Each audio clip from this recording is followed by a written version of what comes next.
हमें किसी भी चीज़ के ऊपर जब आपने इम्प्लीमेंट करना होता है तो कुछ प्रैक्टिसेस होती हैं, तो कौन सी प्रैक्टिसेस हैं जो हमने रमज़ान में भी जहन में रखनी है और रमज़ान गुजरने के बाद भी 11 महीने हम लोगों ने जिनको फॉलो करना है ताकि हम लोग सब्र और इस्तकामत के साथ जो है वो ज़िंदगी बसर कर सकें?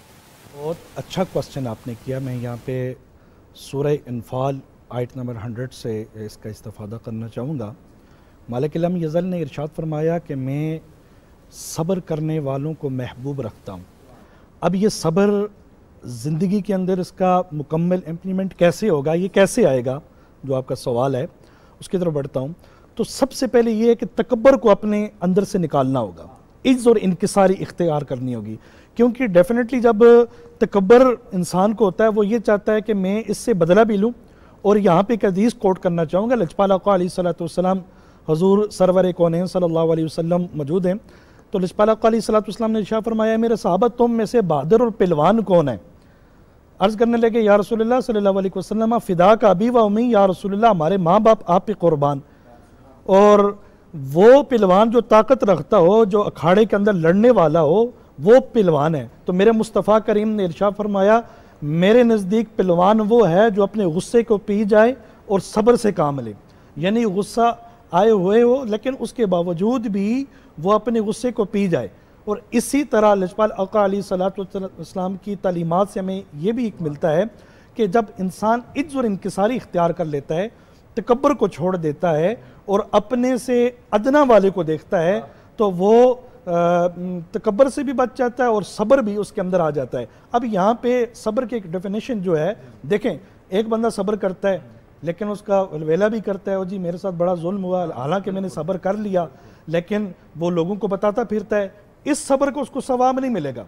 लजपाल आका अलैहिस्सलाम ने इरशाद फरमाया, जो पहला अगर उसको, जैसे डॉक्टर साहब बात कर रहे थे, अगर उसके ऊपर तकलीफ आ पहुंची तो इन्ना लिल्लाहि व इन्ना इलैहि राजिऊन, अगर उसका बेटा, उसका कोई अपना छिन रहा है तो उसके मुंह से, ज़ुबान से कलमा कुफर ना निकले, बल्कि ये कलमा शुक्र निकले, ए अल्लाह हम तेरे ही लिए आए हैं और तेरे ही तरफ वापस लौट के जाएंगे।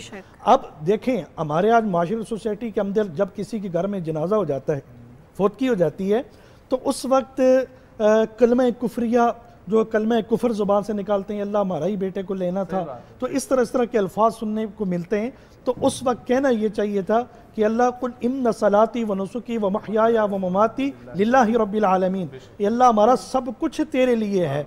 तो तब जाके ज़िंदगी के अंदर इंसान की जो अशआर होता है उसके मुताबिक ज़िंदगी बसर करें। तो अगर जंग ओहद का आप देख लें, जंग ओहद के मुकाम पर लजपाल आका अलैहिस्सलातु वस्सलाम के नात मुबारक जो है वो ज़ख्मी हुए और ख़ुद ज़ख्मी हुए, फिर भी सब्र की तलकीन फरमाई। और मैं यहाँ पे एक बात ज़रूरी अर्ज़ करना चाहूँगा कि सब्र भी ऐसा कि इमाम अली मुकाम इमाम हुसैन पाक रज़ियल्लाहु ताला अन्हु, आप करबला के मैदान में हैं और 72 जानिसार आपके शहीद हो चुके हैं, फिर भी कुरान से ताल्लुक मजबूत है, फिर भी दीन से ताल्लुक मजबूत है, फिर भी दीन की सरबुलंदी के लिए जो है वो अपना किरदार अदा कर रहे हैं। मैं ये कहता हूँ, एक सब्र होता है, जिसको सब्र पे भी सब्र आए उसको इमाम हुसैन कहते हैं। सुभान अल्लाह। और जिस यानी कि इबादत के अंदर भी कोई खलल पैदा नहीं, खुद भी जख्मों से चूर चूर हैं, फिर भी इबादत हो रही है, फिर भी सजदा हो रहा है। मैं ये समझता हूँ करबला के मैदान में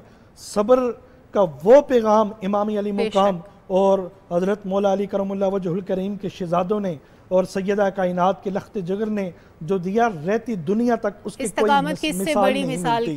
तो हमें ये सीखना है कि अहले बैत व तहार के मुबारक गिराने से हमें क्या सबक मिलता है। हम अगर सब्र को खुद इम्प्लीमेंट करें। अब इसकी एक जुज़ और भी बयान करना चाहूँगा। एक इनफरादी तौर पर सब्र, एक इज्तिमाई तौर पर, अगर किसी कौम पर, किसी कबीले पर कोई आफत आ जाती है, ज़मीनी आसमानी आफाती बलियात आ जाती है, तो उसको भी चाहिए कि पूरी कौम को मिलकर सब्र के साथ मुकाबला करें। बेशक, बेशक, जब सब्र के साथ मुकाबला करेंगे तो सूरह इन्फाल की आयत नंबर 100 के अंदर मालिक इल्म यज़ल ने ऐलान फरमाया कि मैं सब्र करने वालों को अपना महबूब रखता हूँ। और दूसरी जगह पे लजपाल आका अलैहिस्सलातु वस्सलाम ने खुशखबरी भी सुनाई, फरमाया कि कल बरोज़ क़यामत पुकारा जाएगा, मुनादी निदा करेगा कि अहले मैशर सब्र वाले जो हैं वो खड़े हो जाएं, यानी सब्र वालों की सफ़ बनाई जाएगी और हुक्म होगा इन्हें बगैर हिसाबो किताब जन्नत रवाना कर दिया। अब वो जन्नत के पास पहुंचते हैं तो फरिश्ते कहते हैं अभी तो सज़ा और जज़ा हो ही नहीं, किधर जा रहे हैं,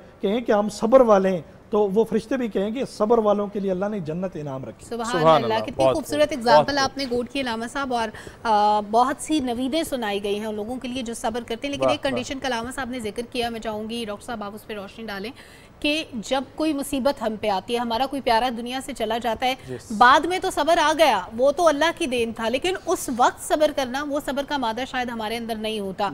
इंसान है, गुनाहगार है, कमज़ोर पड़ जाते हैं किसी लम्हे, उस वक्त के लिए अहकामात क्या हैं कि जब कोई मुसीबत पहुँचे तो एक मुसलमान का रिएक्शन क्या होना चाहिए? हुज़ूर रहमत आलम सल्लल्लाहु अलैहि वसल्लम की जिस हदीस की तरफ, जिस फरमान आलिशान की तरफ अल्लामा साहब ने इशारा फरमाया है कि अस्सब्रु इंदा अव्वल सदमा, सब्र जो है ये सदमा की बिल्कुल इब्तिदा में होता है। काफ़ी देर वावेला करने के बाद, जज़ा फ़ज़ा के बाद इंसान कहे कि हम क्या कर सकते हैं, सब्र कर सकते हैं, उस